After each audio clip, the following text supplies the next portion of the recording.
The morning my father's estate attorney called to schedule the reading, I was standing in the middle of my classroom, 32 second graders watching me freeze like a statue with a dry erase marker in my hand.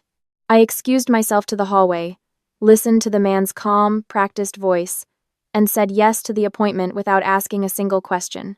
I already knew it would be complicated. With my father, everything always was. His name was Ronald Dexter Hale. He built his money the old-fashioned way: concrete, rebar, and 30 years of commercial construction contracts across the Southeast. By the time he retired, his company had poured the foundations for half the office parks in Charlotte. He was disciplined, exacting, and deeply proud. He was also the kind of man who kept a ledger of every favor he'd ever done and expected repayment in full. I am his younger daughter. My name is Claire. My sister's name is Nadine. She is 4 years older than me, and from the time I was old enough to understand what favoritism looked like, I understood that Nadine occupied a different universe inside our family. She got the newer car. She got the college fund discussed openly at the dinner table. She got the phone calls from our father on her birthday that lasted 40 minutes, while mine lasted 4. I told myself for years that I was imagining it. My mother told me the same thing whenever I brought it up. "You're too sensitive, Claire. Your father loves you both equally. Stop looking for problems that aren't there." I stopped bringing it up around the time I turned 16. Some things you just learn to carry quietly. Our mother's name is Diane. She was a pianist before she married my father, genuinely talented, the kind of talented that could have gone somewhere, and she gave it up when they married and never fully recovered from that sacrifice. She was warm in unpredictable bursts and distant in long stretches, the kind of mother who remembered to kiss you goodnight about 60% of the time. I loved her. I also spent most of my childhood slightly uncertain whether she remembered I was in the room. The attorney's office was on the 14th floor of a glass building downtown. I wore the navy blazer I wore for parent-teacher conferences because it was the most serious thing I owned. Nadine was already seated when I arrived, wearing what I can only describe as a grief outfit assembled by someone who wanted to look grieving but also thin. She air-kissed my cheek. My mother sat beside her, dabbing at perfectly dry eyes with a folded tissue. The attorney's name was Mr. Whitfield. He had the measured cadence of a man who had delivered complicated news many times and learned that a neutral voice was the most merciful tool available. He opened the folder on his desk, adjusted his glasses, and began to read. My mother received the house in Raleigh and a structured annuity that would pay out monthly for the rest of her life. That part was clean, expected. Then Mr. Whitfield turned the page, and his voice didn't change at all, which somehow made what came next worse. He said that the remainder of the estate, the investment accounts, the commercial property holdings, the liquid assets totaling approximately $2.3 million would pass to the biological daughter of Ronald Dexter Hale, as confirmed by DNA verification, to be completed within 90 days of the reading. Singular, biological daughter, not daughters.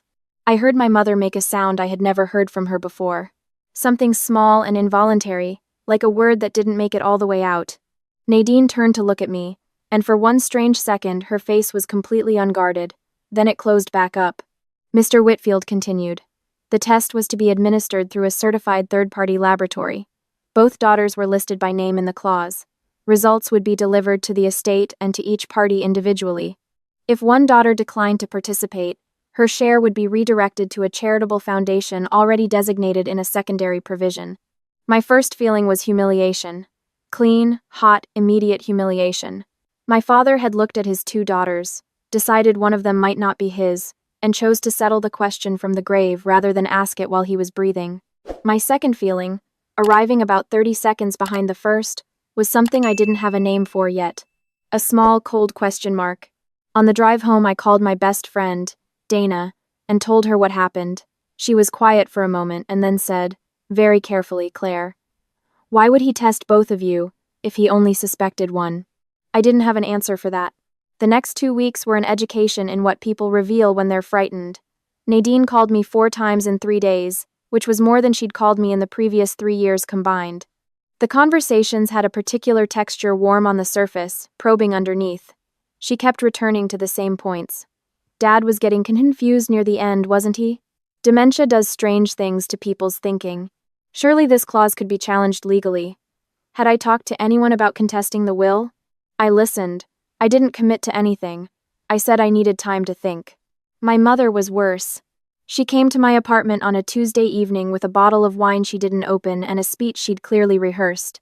She sat across from me at my kitchen table and told me that my father had become paranoid in his final years, that the will was the product of a sick mind, that the right thing, the loving thing, the thing a good daughter would do was to let this go, to take what was offered without making a scene, to remember that family was more important than money.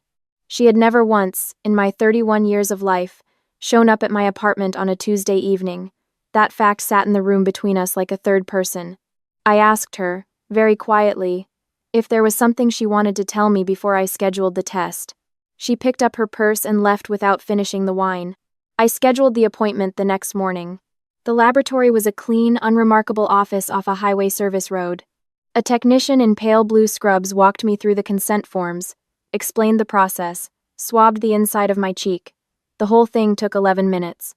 I drove to school afterward and taught a lesson on the water cycle and helped a kid named Marcus glue cloud shapes onto blue construction paper, and I felt, for the first time in weeks, like myself. The results would take up to 15 business days. They came back in 9. I was sitting on my couch on a Thursday evening when the secure email arrived. I had been expecting it for days and had managed to convince myself I was calm about it. I was not calm about it. I sat there for a long moment with my phone in my hand and the email notification on the screen, and I thought about my father's face at my college graduation, the brief, surprised pride in it, like he'd expected less from me and was caught off guard. I thought about the way he called me Claire Bear until I was about 9, and then stopped, and never explained why. I thought about 100 small withdrawals spread over a lifetime, each one individually explainable, collectively adding up to something that had always felt like distance but that I had never been able to name. I opened the email. I read it twice, then a third time. Then I sat very still for a while. I was his daughter, confirmed. 99.997% probability of paternity. I should have felt relief. I did feel relief briefly, like a light turning on and then flickering, because there was the other part of the results still on the screen, the part that made the relief complicated. The laboratory had flagged an anomaly in the SIBSHIP analysis. Because both samples had been submitted under the same estate case, they had run the comparison automatically. Claire Hale and Nadine Hale shared approximately 23% of their DNA. The notation beneath that number explained it in plain, careful language.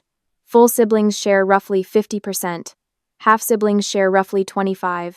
The figure of 23% was consistent with a half-sibling relationship. I sat with that for a long time. I want to be honest about what I felt, because I think the honest version is more complicated than the version I'd expected of myself. I didn't feel triumphant. I didn't feel vindicated. I felt something closer to grief, a specific variety of grief for a childhood I suddenly understood differently.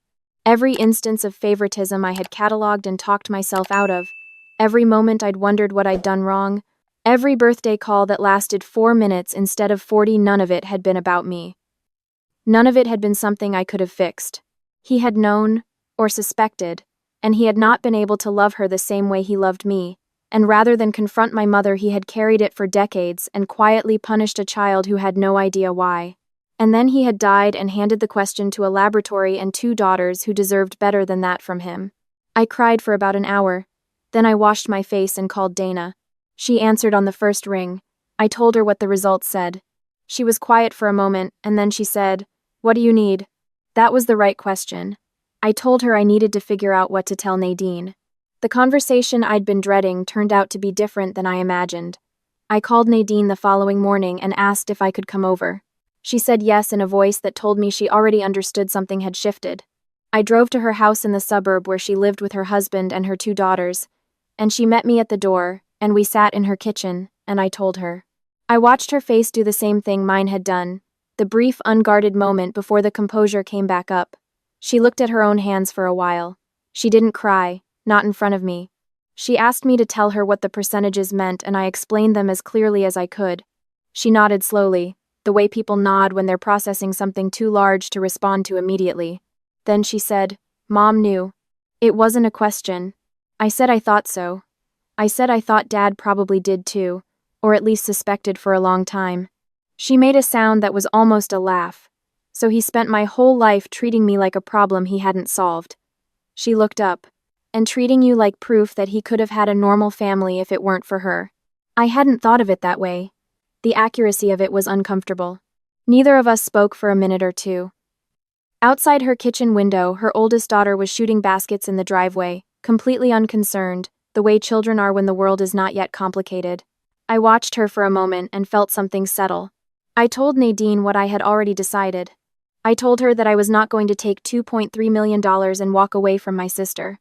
I told her that whatever our father's intentions were, they were not my intentions. The estate would be settled according to the will, in my name, and then I would divide it. I had already spoken to a financial advisor. I had already drafted the outline of what I wanted to do. She stared at me. Claire. I told her I was not finished. I told her that I wanted to be clear about something. I was not doing this because I felt guilty. I was not doing it because I felt sorry for her. I was doing it because she was my sister, and she always had been, and a laboratory result and a dead man's grudge were not going to change that. She cried then, quietly, with her hands over her face. I put my hand on her shoulder and didn't say anything because there wasn't anything to say that was better than just staying there.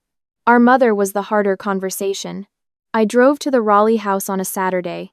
The house I grew up in, the one she'd been left in the will, my father's final irony, giving the woman who'd betrayed him the home where she'd done it, either because he couldn't bear to be cruel or because he thought a house full of that particular history was punishment enough. I was never sure which. She was in the garden when I arrived. She looked older than she had at the attorney's office. She straightened up when she saw me, and in the brief second before she arranged her expression into welcome, I saw something that looked like a woman who had been waiting for this conversation for 34 years. We sat on the back porch. I didn't ease into it. I told her what the results had said. I told her that Nadine knew. I told her that I had a lot of questions and that I would like her to answer them honestly, possibly for the first time in my life. She looked at her hands in her lap for a long moment.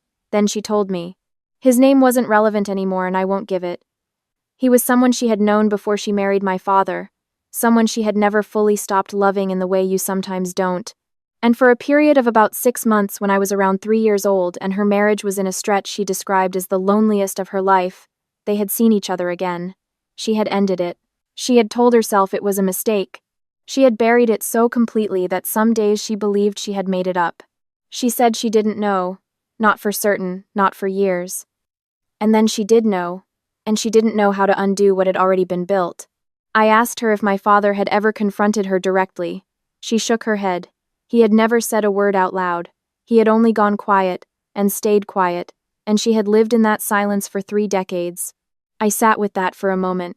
3 people carrying the same secret from different angles. A man who couldn't forgive but also couldn't leave, who had loved his certain daughter and struggled with his uncertain one, who had handed the resolution to a laboratory and a legal document, and 2 women who were going to have to figure out the wreckage on their own.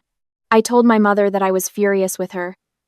I told her clearly and without performance. I told her that Nadine had spent her childhood absorbing a punishment she didn't understand and couldn't defend against, and that this was not a small thing, and that I was not going to pretend it was. She didn't argue. She nodded. She looked like someone who had always known this conversation was coming and had never figured out how to deserve to survive it. I also told her that I was not done with her, that she was my mother, and that Nadine's daughters were my nieces, and that I was not interested in burning the whole thing down, but that things were going to be different. That honesty was going to be the price of continued relationship, and that she was going to have the conversation with Nadine herself, directly, without me running interference. She said she would. I don't know how well she will manage it. I know she means to. The estate settled 8 months later. The legal process was straightforward once the DNA results were filed. Mr. Whitfield had seen unusual circumstances before and guided the process without drama. I made the financial transfers I had outlined. Nadine and I had a long phone call the evening it cleared, during which we talked for almost 2 hours about nothing in particular, her daughter's soccer season, a show we'd both been watching, a restaurant she wanted to try. It was the longest conversation we'd had as adults. It was the first one where I didn't feel like I was navigating something unspoken underneath the words. I still teach 2nd grade. I still live in my same apartment. I spend holidays differently now, some reshuffling of logistics and loyalties that is still settling into its new shape. My mother and Nadine have had their conversation, imperfectly and in stages, the way those conversations happen when people are doing their best with limited practice. I think about my father sometimes in a way I couldn't when he was alive. I can hold the full picture of him now that I'm not inside it, the things he built, The way he carried something too heavy alone for too long. The failure of courage that cost his daughters things they should have had. I don't hate him. I don't excuse him either. He was a man who ran out of time before he figured out how to do the right thing himself, and so he left it for a laboratory and a will and two women who loved each other more than he'd counted on. The most valuable thing in that estate wasn't in any of the accounts. It was the thing the test accidentally answered, that my sister was always my sister, that the distance between us had never been our fault, and that we still had time to close it. That part wasn't in the will. We wrote it ourselves.